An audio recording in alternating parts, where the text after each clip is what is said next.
I have with me the Minister for Coal and the Minister for Law and Justice. We also have Secretary Coal here. This media briefing is, if you will agree with me, confined to the CNAG reports that were submitted recently and placed before Parliament, with particular reference to the report on the allocation of coal blocks during a certain period of time. My colleague Shri Jaiswal has held 2 media briefings, and I think he has placed all the facts before the media and in the public domain, and has answered every doubt that may have arisen in anyone's mind, and has effectively pleaded the government's case. Despite that, we are disappointed that the opposition, especially the BJP, is unwilling to allow Parliament to function and unwilling to discuss the matter on the floor of the House. On behalf of the government, many of us have stated, both on the floor of the House as well as outside, that government is willing to debate and discuss any subject in Parliament, including the CNAG reports. With specific reference to the CNAG report on the coal block allocation, we have said the Prime Minister is willing to make a statement in Parliament, either to initiate a debate or in the course of the debate, and he is fully prepared to answer all questions that may arise out of the statement. Yet the Prime Minister has not been allowed to make a statement. A discussion has not started, and Parliament's business for a whole week has been paralyzed. We are very disappointed with this development, and on behalf of the government, I would once again make a fervent appeal to the opposition that when Parliament meets again on Monday, we should allow Parliament to function. If the first subject they want to raise is a CNAG report with reference to the coal allocation, we are ready, we are willing, and we can debate it as long as they want to debate it. That's the prefatory statement. On the coal block allocation itself,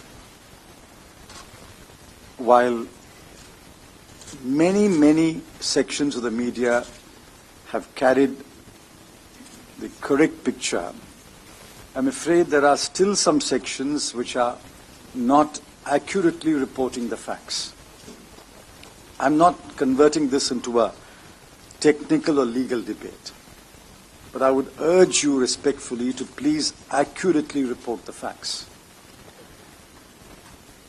The facts are that this is a policy that has been there for many years, well before 2004. Coal blocks have been allocated by the previous governments as well as by UPA 1 and UPA 2. The procedure, the process has been the same all through these years. UPA did not make any change in policy. It attempted to make a change in policy. That attempt took a certain number of years to fructify. Ultimately, it is the UPA government which succeeded in amending the law. The rules have been framed, and now the bidding documents are under preparation by an expert body. A government which brought about, although after some time, a successful change in policy is blamed for the continuation of a policy that had its origin many years before the UPA came into office.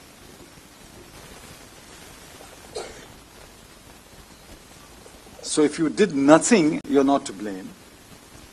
If you try to bring about a change, you are to blame. Is that the standard with which we will conduct our public affairs and our politics?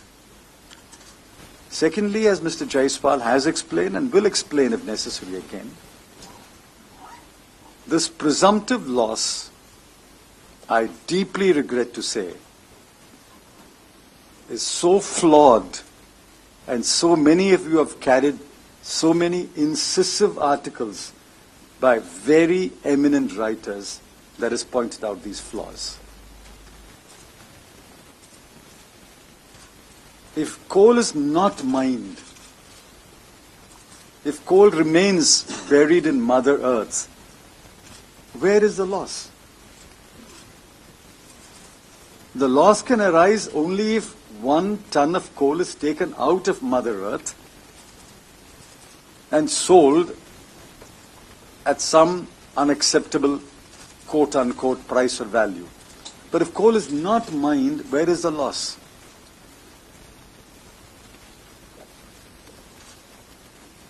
I think thanks to rising prosperity in the country over the last few years, we are all enamored about numbers which run into 6 digits and 9 digits.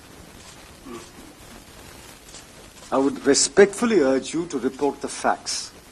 And if you want any clarification on facts, the Minister is here, the Secretary is here, my distinguished colleague, the Law Minister is here, and we will clarify to the best of our ability.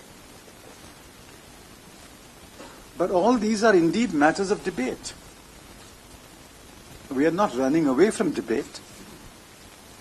We are happy to address you, but it is a sad reflection of parliamentary democracy's functioning that we cannot say these things on the floor of the House. We have to create a platform to place these facts in the public domain.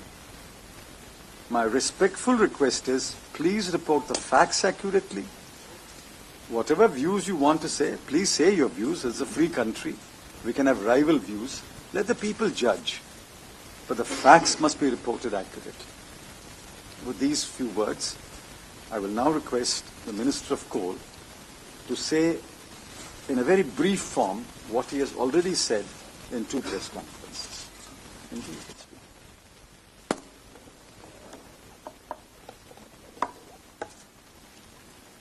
आदरणीय साथियों,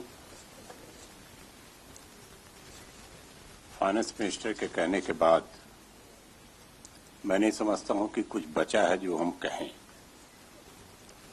और जिस बात को मैंने बार बार आपके सामने प्रस्तुत किया है, अगर कुछ कहने को बचा है तो अपोजिशन को चाहिए कि हाउस को चलने दें, डिबेट करें, अपना पक्ष वो प्रस्तुत करें, गवर्नमेंट अपना पक्ष प्रस्तुत करे, कम से कम जनता को तो ये पता लगे कि वास्तव में क्या हुआ है। इस तरीके से हाउस को न चलने देना, देश के डेमोक्रेटिक प्रोसेस को रोक लेना,